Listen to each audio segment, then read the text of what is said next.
It's Wednesday, January the 8th. I'm Adam Walsh, and this is The Signal. Today on the show, we are talking Churchill Falls MOU, and I've got a couple of critics to weigh in on it. They've got lots to say, and we're asking you, what do you think about the potential deal? What do you think about the process around all of this? And what questions do you have about it all?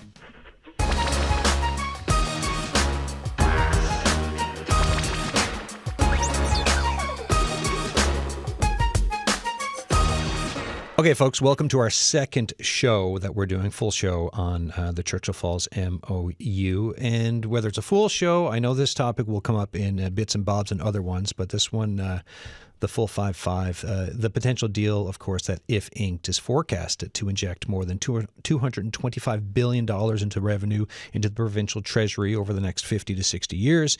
It would also replace the lopsided 1969 agreement that hung over the heads of folks in this province for decades.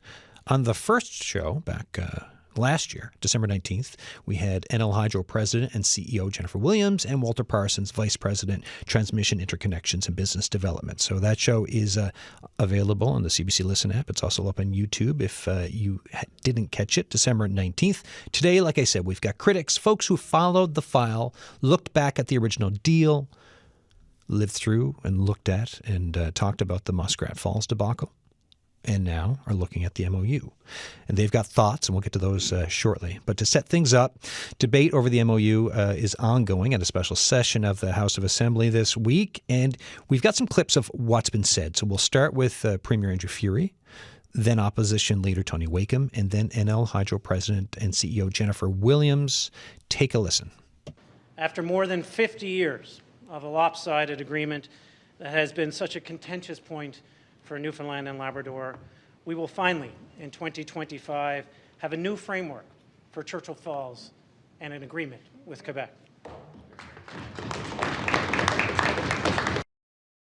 If you are worried that all of this is being rushed, you have a good reason to be worried, because we cannot overstate the magnitude of what's at stake. I make no apologies for demanding a thorough, independent examination of the brief 32-page memorandum that has been brought before this House today. It's also why it's outrageous that this Liberal government has absolutely refused to allow time for an independent expert review, so we have the full benefit of that expert's second opinion, that second set of eyes, before we hold this debate and proceed to a rush vote before Friday. If we wait 5, 6, 7 years, 2, 3 years, Hydro-Quebec is likely going to be out finding other plans. And it's not like they've published their plans. It's not like they think this is the one thing that we want and then we'll wait it out ourselves and kind of come back and get it. They are planning on spending between $12 and $16 billion a year. Of course they want to do this project. They have said quite clearly this is the best project for them to do. However, they have a lot of money allocated, and they have other projects that they have made very public on what they can and indeed are planning on spending on. They're planning on spending up to $150 billion over the next 10 years. Huge money. So if they can't get an answer from us on what they want to do, they will start doing something else. If they start doing something else, the value of this moment may not be what we think it should be. So us waiting for a very long time may not be the right thing to do. You're listening to The Signal. I'm Adam Walsh. We're talking about the tentative agreement around Churchill Falls, right? The MOU. You're just listening to some of the comments, like a small, obvious selection of comments from the ongoing special session at the House of Assembly this week. You heard NL Hydro President and CEO Jennifer Williams, Opposition Leader Tony Wakeham, and Premier Andrew Furey. Do you read the Uncle Gnarly blog? It labels itself as giving opinions on Newfoundland politics that bite, right? You got former civil servant Des Sullivan, the man behind it. And with the news of the MOU, he's been gathering guest blog posts on the issue. I think it's a dozen and counting, Des? Yeah, probably no. Right? So, yeah, like maybe even a baker's dozen at this point. And then a few of those, I think 3, Gabe Gregory, independent management consultant, former executive vice president operations of Fishery Products International. One of those folks. How you doing? Good, thank you. All right, guys, thanks for coming in. Des, you want to move just a little bit closer to there you go. Talk to me about the importance of this moment from your points of view. Des, we'll go with you first. This is an extremely important moment, Adam. There aren't many occasions in the history, perhaps of any province, that are real game changers.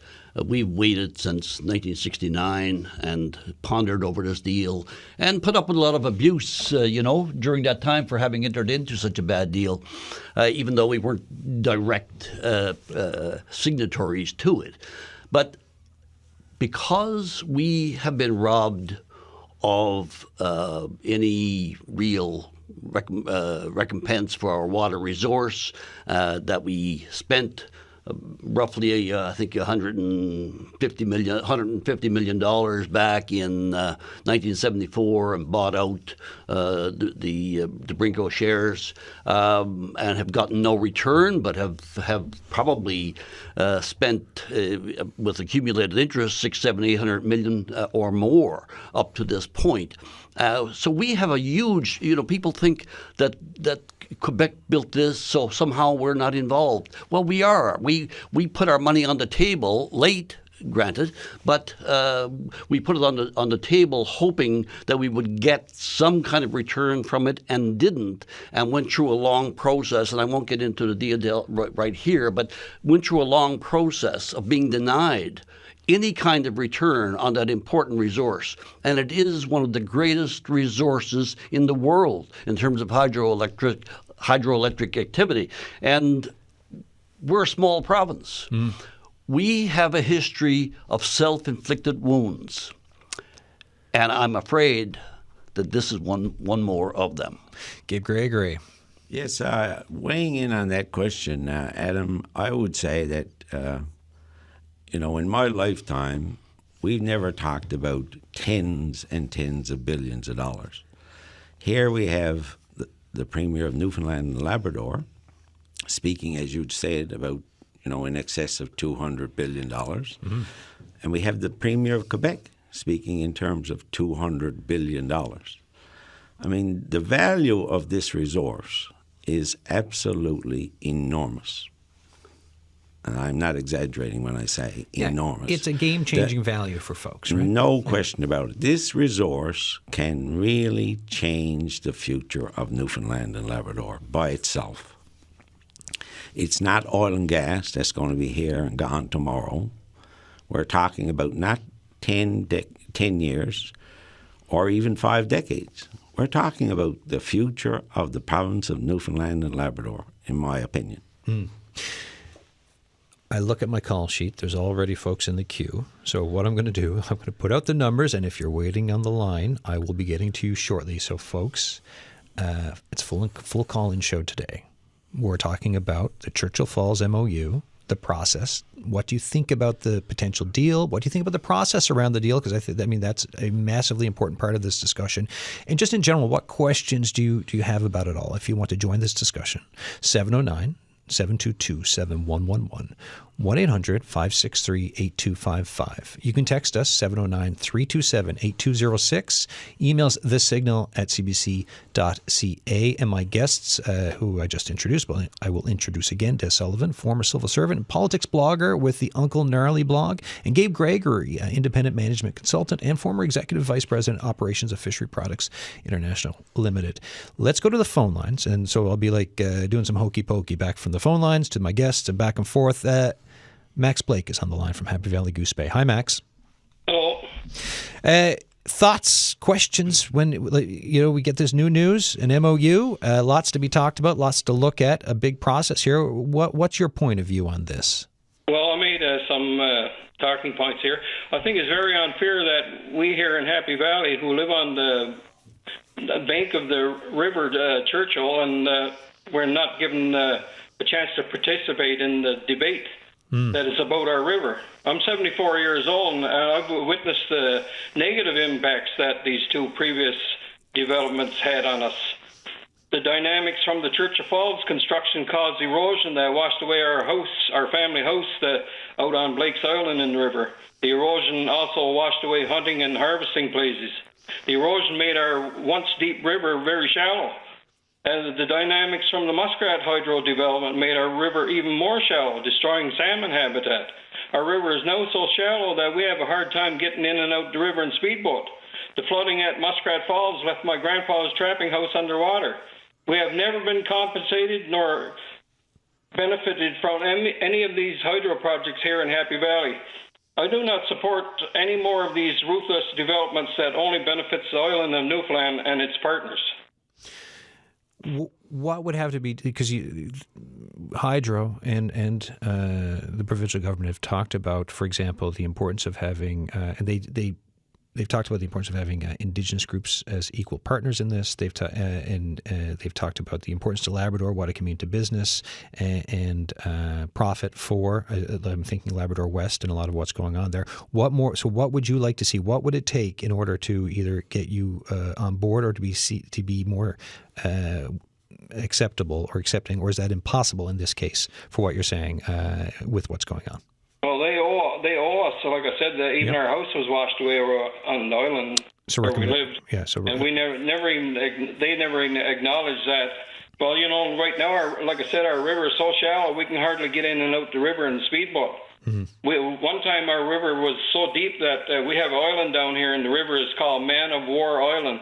That's got its name from when a British man of war ship sailed in our river so far as there. And our river, we had motorboats that used to go up to Muskrat Falls to haul wood and berry pick and take trappers in there. And now you can't get up there. These things are important to us people that live here. I myself, I'm status Inuit, I guess, and but I'm a mixture of English, French, Scottish, Inuit, and Innu. I'm not in the Innu land claim thing. No, but you're part of the story of Labrador, right? Like you're part of this like everything you just said. I mean, that's you can picture a big part of all of the story of Labrador in the last couple of centuries. Yeah, my family's been here forever. Yeah.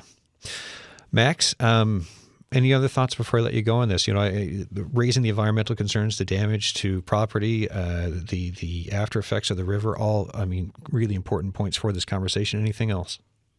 No, that's about it. Thank you. Thank you so much for the call. So Max Blake there, calling from Happy Valley Goose Bay. Yeah, go ahead, Des. I think that Max raises some very important points.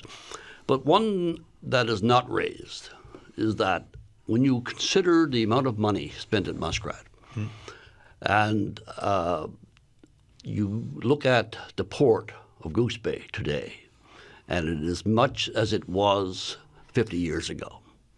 And when I look at how all the materials were brought in, for instance, for Muskrat, and this did not leave with Goose Bay with any kind of legacy. It was an opportunity, I think, for a new wharf facility, docking facilities, warehousing, and so on.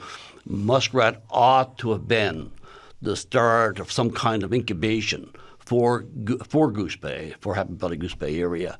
I always thought that, and I wrote a post on it many years ago, I always thought that the community council, the town council of Happy Valley Goose Bay, messed up by not demanding and being very blunt and specific with regard to what they expected at the end of this process. Instead, you've got trucks coming down from Quebec by the hundreds, and the port of Goose Bay largely was ignored. And if anyone goes down there today, it's probably been a year or so since I visited, but it's unfortunate, and it is one. And this gentleman really speaks to the fact that they don't always participate in those developments, and they should, because they are proximate to the resource. Now, there's other issues, obviously, that we're going to talk about, but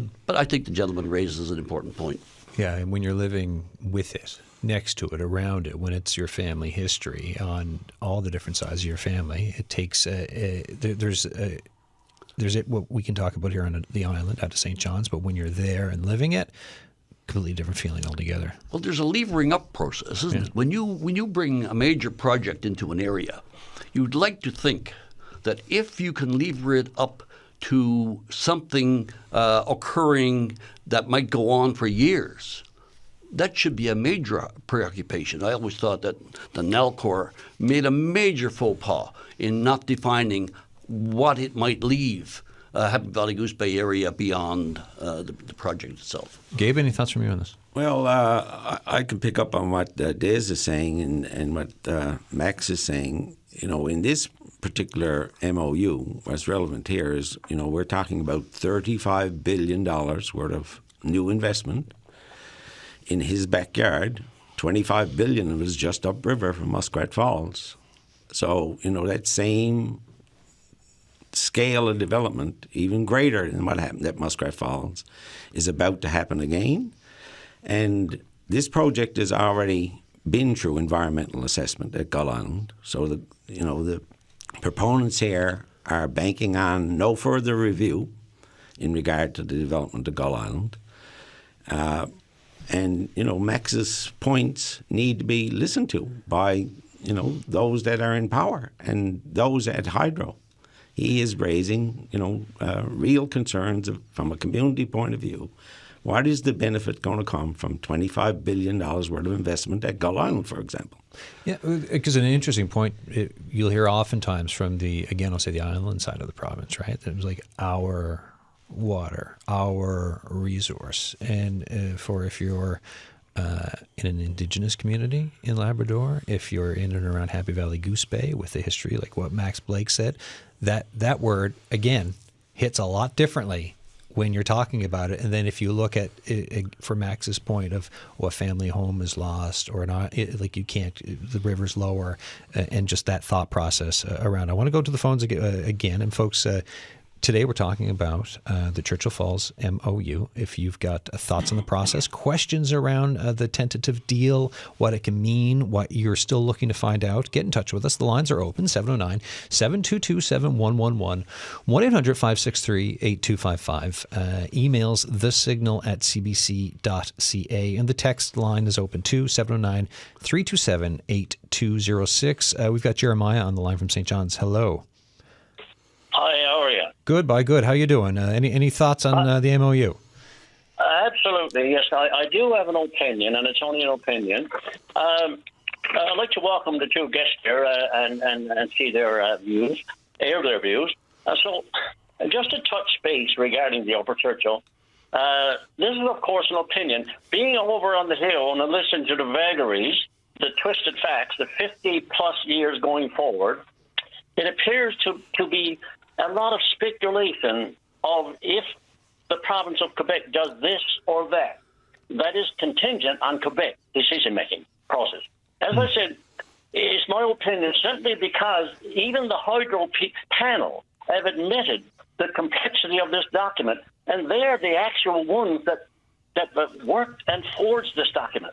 I will say that I am deeply disappointed and humiliated and embarrassed by this government's inability to negotiate.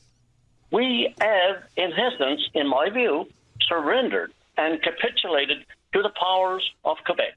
I feel strongly that we have closed this chapter of power generation to its final resting place and our own obituary. Let's see. What I have learned the first 2.5 days over there is that we have essentially given up the water rights to Quebec. We have handed over all future development to Quebec. We have no access to transmission. Quebec has access to all of the power and still at bargain basement prices, albeit a little better for us. Shameful, shameful. The government this week over there boasts about the megawatts it has the potential to accrue. Well, guess what? We have the one and only customer, that being Quebec. Our hands are tied. The ghost of Joey is still with us. But this is not on Joey. This one rests with this government. Once again, we have capitulated for that piggy bank money, and that's what I'm calling it, piggy bank money, and those few jobs, maybe. So if this government was so confident in this document, surely after 50-plus years of Upper Churchill agony, inflicted on the people of this province, surely they would welcome an independent analysis by an external firm. If not, we have to surmise that they are hiding something. Without it, we will forever once again be looking in the rearview mirror. I fervently believe this government has sold our souls to the external powers of Quebec, forces of Quebec, for their benefit of a snap election in power. I sincerely hope the people of this province see this MOU as a ploy, a deflection of their ineptitude, a weakness of pandering to Quebec on bended knee. So, personally, unequivocally, I will say no to this MOU and the sellout of this once-owned resource of energy. So I'll just stop right there and see what the panel has to say. Hey, Jeremiah, thank you so much for your call and your thoughts. Right, it's such a big, complicated, important topic, and having folks like yourself weigh in, I appreciate it a lot. So, cheers to the call. Absolutely. All right, and I will say, because I had a couple of emails in the lead up to the show today, right? So one of them from Bern Kenny, he actually sent me a section from Open Line where former NL Hydro Chairman Bill Wells spoke with Patty Daly. Shout out to my VOCM former colleague who does great work on that show, asking, so this is Bill Wells asking why the potential deal is selling electricity so low. He said talking to Patty, he said we've seen a massive transfer of wealth from NL to Quebec over the lifetime of the 69 deal, right? Billions that he said would have changed the course of the province history. According, again, to former NL Hydro Chairman Bill Wells, he said, we're about to do the same giveaway again. So that ties in with what Jeremiah was just saying there, folks. And to talk about the independent review side of it, where are you both? And we've got former Munprof Doug May on the line. We'll get to shortly. But just your quick thoughts on the independent the calls for independent review and the importance on this, Gabe. Yeah, the independent review.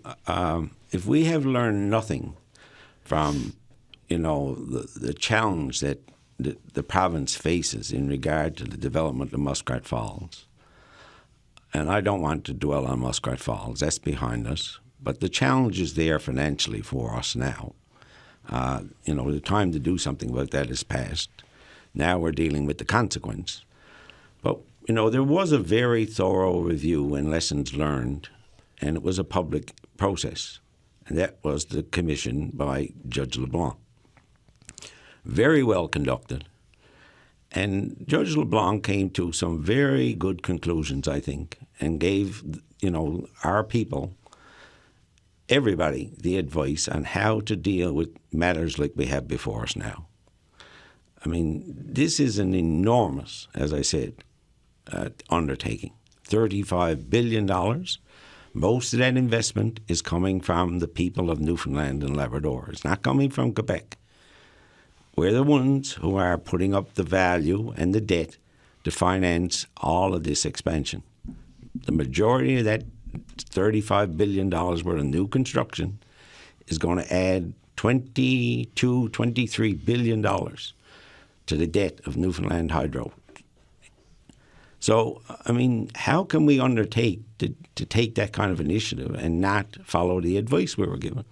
It requires independence. Yeah, because Quebec would be they're on for the building of the Gull Island portion. Then there's some splitting for the Churchill Falls upgrade, and then we're doing the transmission lines on our end. But yes, and there's cost associated with us, a lot in the tune of billions, even on our end. Even though the risks when you speak to certain folks are lower on our end compared to what they have been previously. Des, what are your thoughts? Well, Jeremiah frames the problem extremely well. I mean, I have not used much different phraseology.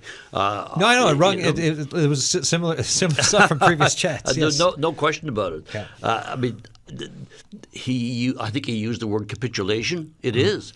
I at 5:30 this morning, I was thinking, how might I characterize this MOU?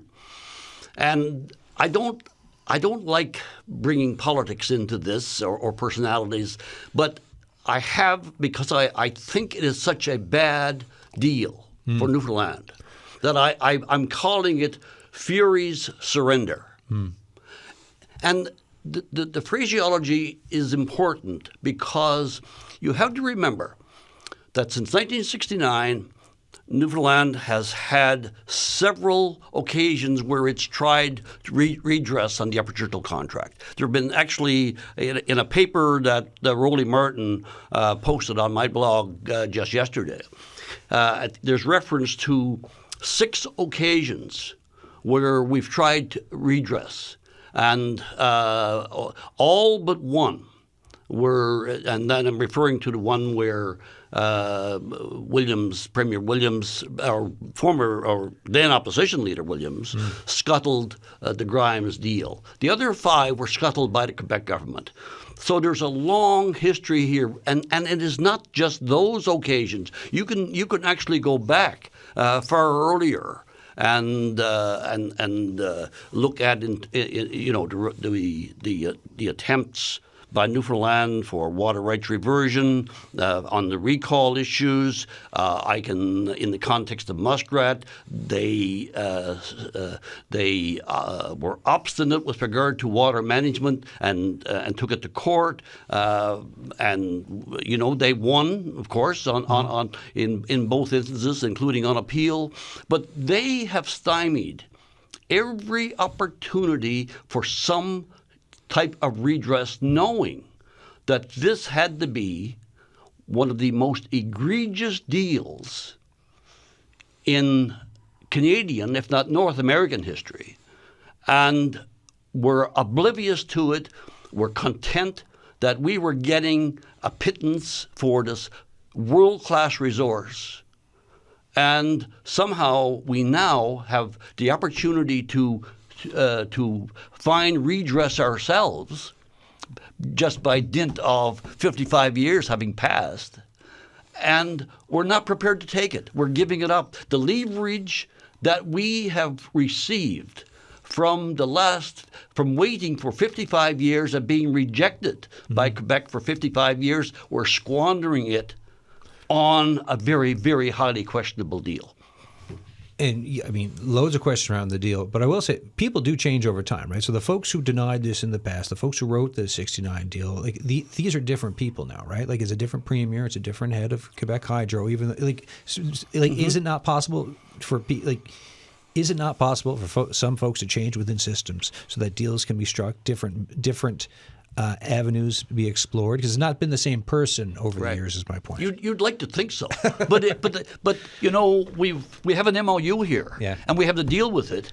And what's written in that MOU tells us that we haven't learned a darn thing. Yeah.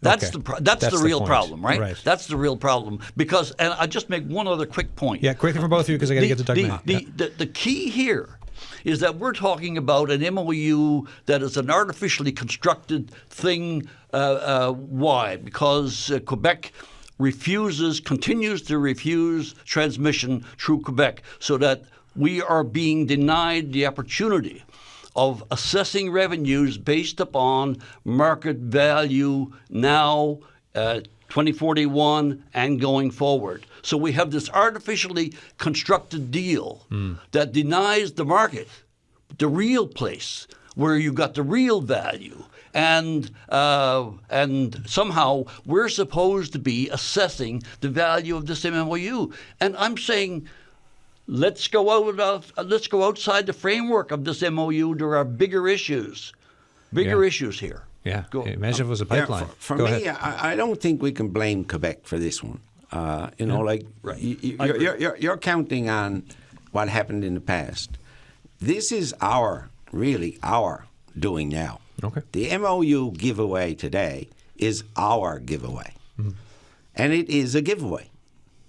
And it's enormous. But the value we're giving to Quebec from the people in Newfoundland and Labrador for this resource going forward under this MOU is a massive giveaway. And hold that thought, because I'm going to come back to that. But we've got Doug May, longtime economics research professor at Memorial University, on the line. I got in touch with Doug earlier this week, and I'm so grateful for you to be on the show. How are you doing? Good, thank you. Good. Thank you, sir, for coming on. So when we talked, you had a number of questions, right? Because when you get something like this MOU out and folks read through it, and then and then there's extra information that's going to come when, like, as negotiations go on for if we go ahead and ink a deal. What are some of the things that you've been questioning, or information you're still searching for? And I'm just thinking the first bit was around the price of electricity, and in this world of ours where we've got this new thing of artificial intelligence sucking up a bunch of electricity. Well, there are a whole bunch of things. I mean, we're really talking 1969 is fine, but let's think of this on a go-forward basis. Mm-hmm. And so we're trying to make a decision now about the future and what price we'd like to get for electricity, what projects we'd like to undertake. So, but it's a future which is really unknown, and it's unknown because of all sorts of forces, technological change, for instance, artificial intelligence, and Adam, as you just said, it's going to change, and it is changing the market in the United States and in Canada as the past use of and prices of electricity are not going to be maintained in the future. Just consulted, some people will be probably not agree, but I went to ChatGPT and said, what do you think of the New England markets? And he said, well, look at, it's probably going to increase in price. And that's what Bloomberg says too, and increase substantially. So when you come down to prices, you begin thinking about, well, of course, they're going to be based on quote unquote market prices, but how are we going to, what prices are these, and how are they going to be changed? I mean, what's the process there which is going to reflect the current market prices? Let me just say one thing which is concerning me a little bit, and that is the market price, or the wholesale price for electricity, or the price of electricity in Quebec to residents, is not a market price. Let's be clear about that, right? Yeah. It's a transfer price. It's Hydro-Quebec, and the government of Quebec is saying, okay, this is what we're going to charge our people. And this was brought to my attention by a well-known but retired Hydro-Quebec economist, not a Hydro-Quebec economist, a Quebec economist from Laval University. Yeah. So I think that's got to be clear. But I'd like to know a lot more about, well, what is going to happen? I'm not an electricity expert, market expert, but what is going to happen, for instance, in New England?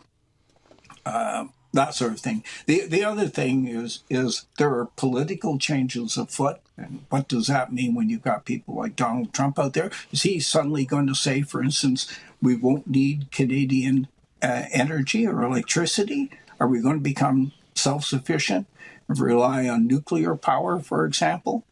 And then both on the demand side and supply side, we have climate change. So we got a lot of factors out there which we really don't know about. We need a lot more information. A lot of factors we don't know about. We need a lot more information. So then what do you think is needed, get some of this information in, but for looking at this tentative deal, what do you think is needed in order for folks to feel comfortable with possibly moving ahead? What do you think the process should be for that? Well, let me just back up a little bit. Some of the information we do know, and I think one of your panelists mentioned it, that there's a lot of debt that we might be taking on, $17 to $18 billion. I think Wade and others have outlined that. Yeah, economist Wade Locke mentioned that to me when I was talking on the phone yesterday, right? Billions of dollars, yeah. So you've got that, but where do you want to begin? Well, first of all, let's go back to prices. I mean, I don't know. Here we're given, let me say, it's a very uncertain world out there, okay? We're dealing with the future. But the sort of analysis that's been presented is a certain world, right? This is the price of electricity. Well, I don't know. I'm not an electricity market expert. Then there must be a range of prices. So what do people think is going to happen? So you might want to talk to people for instance, who deal with these things, economists in the United States. I would talk to them and say, okay, what do you think is going to happen? Is there a range of prices? What could they possibly be? So it's when you're thinking about, could you go out 50 days? What I could ask Des, what do you think is going to happen into the Canadian economy in the next 50 days, and now go out 50 years and then see what's going to happen? So it's a long way out. So prices are one thing, and the prices in Quebec, as I've just mentioned, those transfer prices are another issue. On costs, you'd like a lot more information on costs. So that what are these costs? And the timing, if you're going to do proper economic analysis, whether it's cost-benefit analysis, as people like Mark Carney would argue for, or it's net present value analysis, capital budgeting analysis, technical things, timing is important, right? Because, when we take our money to the bank, what sort of rate of return we're going to get, what sort of interest rate we're going to get on our savings is important. So timing's important.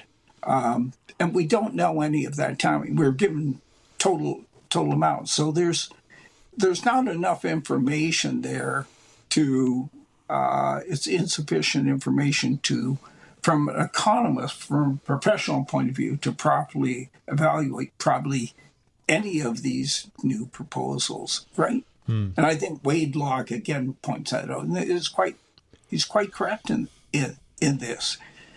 The other thing, which because one of the things I do, Adam, is labor economist, drives me nuts when I hear people talk about the number of jobs, because if we go back in history, I did this sort of thing for Mobil Oil and the Hibernia project back a long time ago.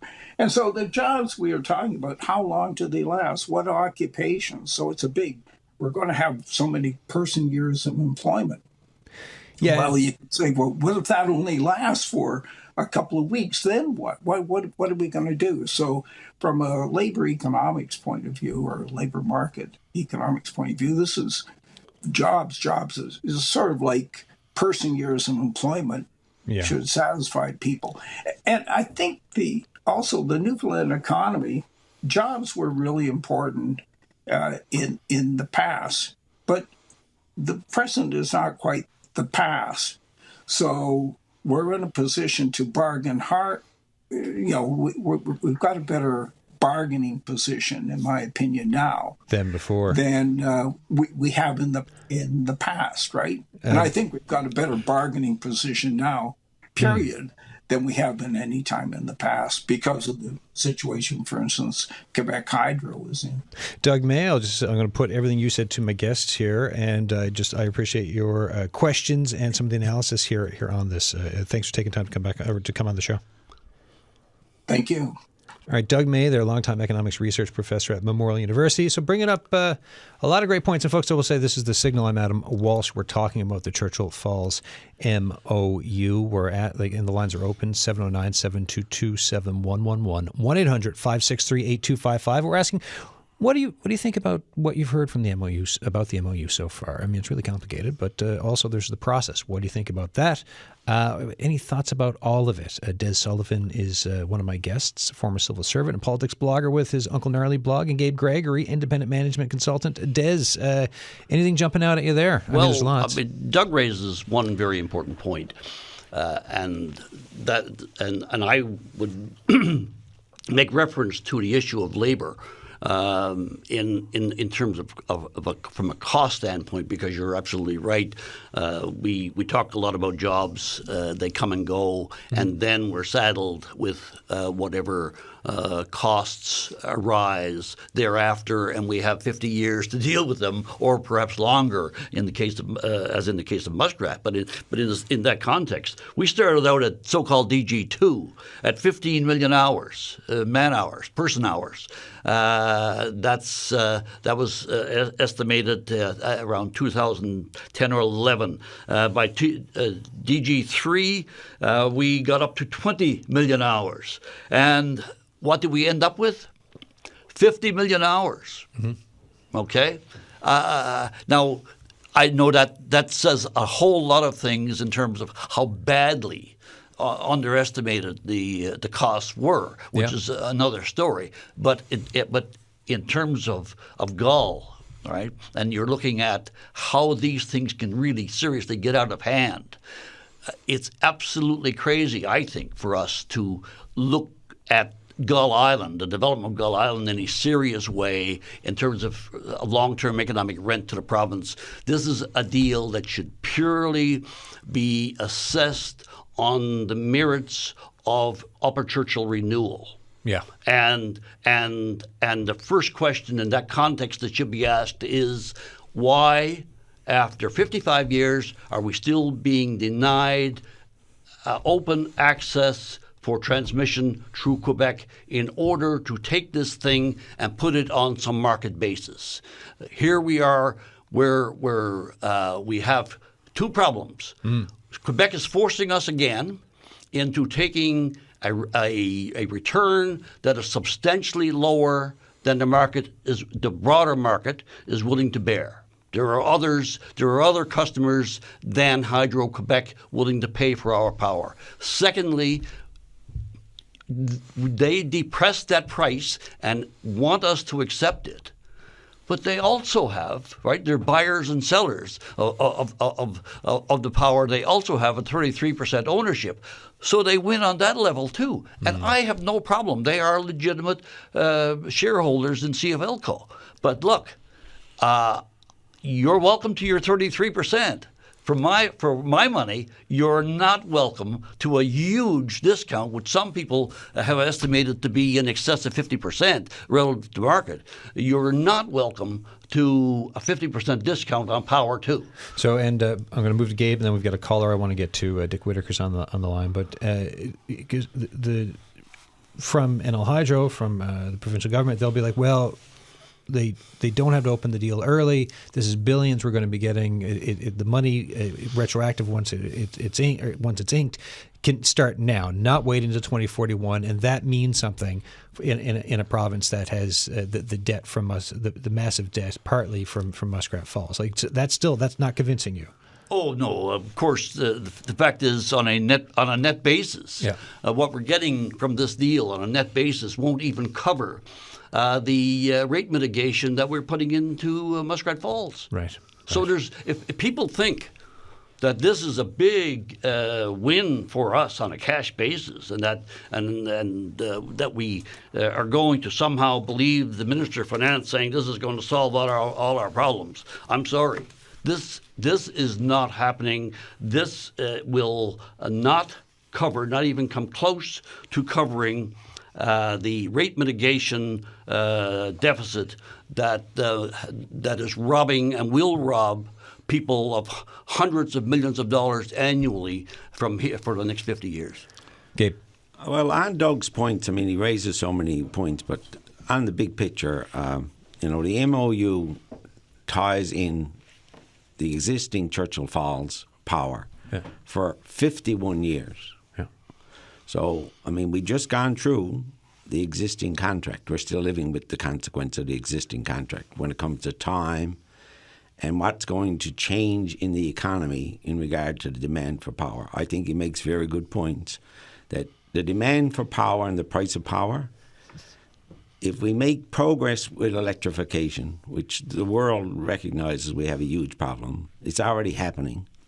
If you do the research and you look at what's changing with data center demand for power, the growing demand in just the last few years in the United States, it is doubling the demand on electricity from data centers.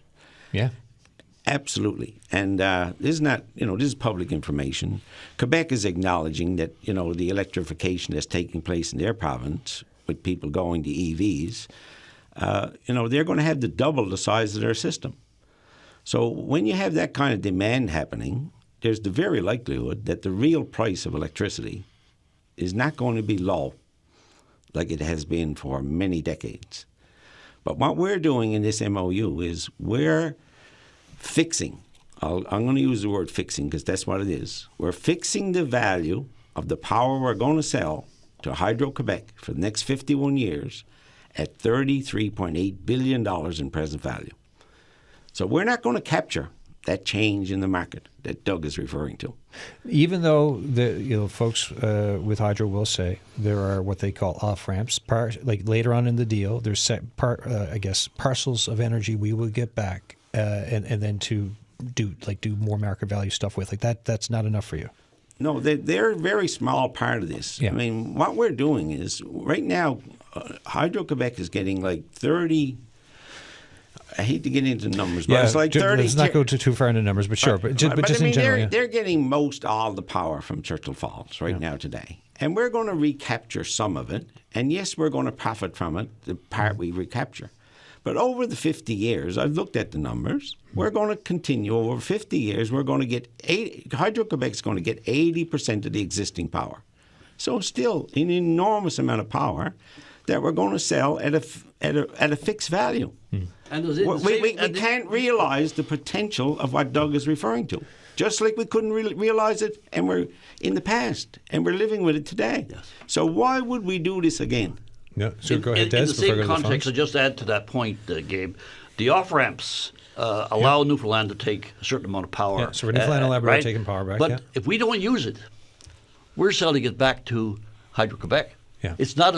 I don't see anything in the deal. There is nothing there that says we can take this recall power and sell it on the open market at whatever price or that we get. So for it would either go. Correct me on this. It would either go back through Hydro-Quebec, or if like Lab West and if like the grid, the infrastructure that still needs to be built there.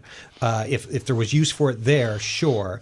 But if not, it would still have to go back through that other direction because of just the way everything's being constructed. Yes. Okay. Dick Whitaker's on the line from Portugal Cove, St. Phillips. Hi. Happy New Year, Dick. Thanks for calling. And to you guys, well, it's very difficult to know whether we're having a Happy New Year or not. Yeah, I should just say New Year. This kind of discussion. Yeah, fair enough. What bothers me is that, we're getting bamboozled by billions. And when I started work here in 1964, I had a $6,000 salary, and I thought I was rich. Now, you think about that right now. I don't know what you get paid, but I dare say that it's somewhere in the 100,000 plus and so on. I want to go that high, but go ahead, yeah. But anyway, something like that, in my own job escalated to those in those general areas eventually.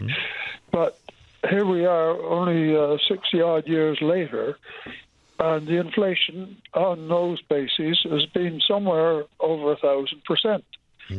So if you think about that, a million becomes a billion. Yeah. But it isn't a billion. It's still a million in one sense. And this is part of the problem with all of this stuff, is that we have no idea what the future is. It's a black box. We have no idea what may happen in those terms.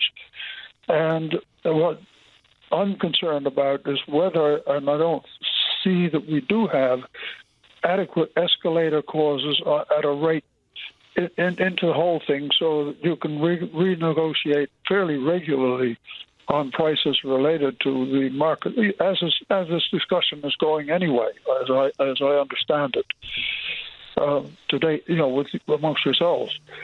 So that's part of it. The second part, nobody's sort of discussed the other potential power systems within Labrador, and there are quite a number of pretty large ones are possible. So this is not going to be standalone. There will be other things in the future, I expect, and so on. So, all this sort of moves together in the same context. The way we use power in Quebec now is we pelletize iron ore and stuff like that, send it out to be manufactured elsewhere into something, of substantial value, work-wise and otherwise, and all this kind of thing. So, the prospect of possibly using it much beyond where it's being used presently, so far hasn't appeared, in those kinds of contexts. So if you have power in Labrador, to use it there and so on. The discussion about wheeling it through Quebec, which I heard just now, that's not an easy matter.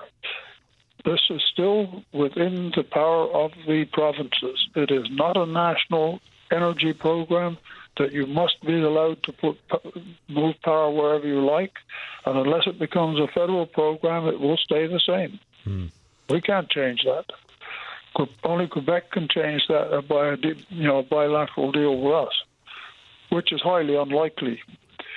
But wouldn't you agree that it's our job to say to Quebec as a precondition to the negotiation that this deal has to be predicated on open access rules? That's I agree with you. That's something that Quebec can control, but it doesn't mean that it's something that we have to submit to. And what we seem to be doing here is forgetting that we have waited 55 years for some leverage in negotiating this deal, and we want to throw it all away and validate Quebec's perceived right, at least, to prevent open access or transmission through their territory, when we have now finally have the ability to say this is a precondition of entering into an agreement with you. We got 3 minutes left, folks. Dick Whitaker, what are your quick thoughts on that?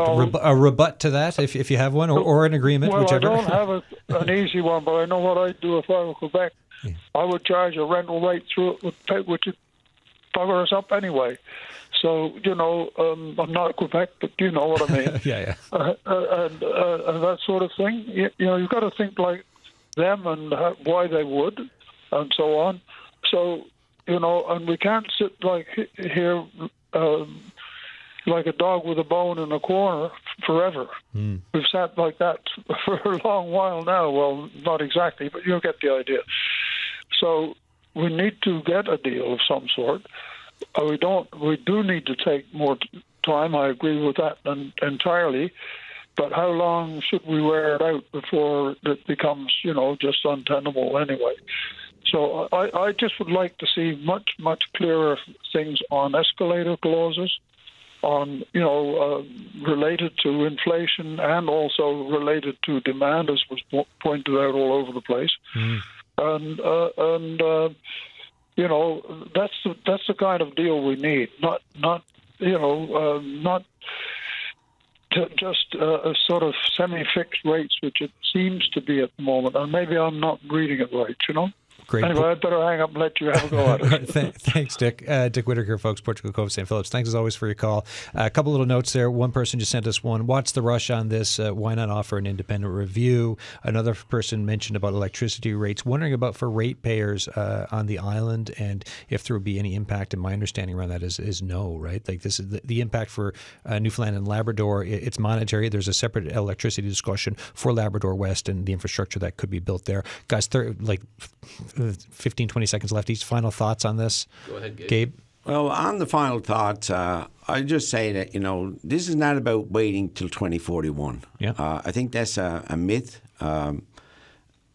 Quebec obviously needs power. They can't wait till 2041. They can't expire 15% of their electricity on an August 31st date. Yeah. And nor can we. So this can get resolved, and it should get resolved in the next few years. But it's not, I agree with, your point you just made. This is not about, we got to get this done today. Yeah. We got lots of time. There's lots of time. 15 seconds. Well, the argument that Jennifer Williams is making that if we don't do this deal, that Quebec is going to go on and do other projects is absolute nonsense. We can forget that. Other projects, by their own admission, is going to cost them somewhere between 12 and 16 cents a kilowatt hour. That's new projects, and they want us to sell it to them for 6 cents a kilowatt hour. This is a terrible deal.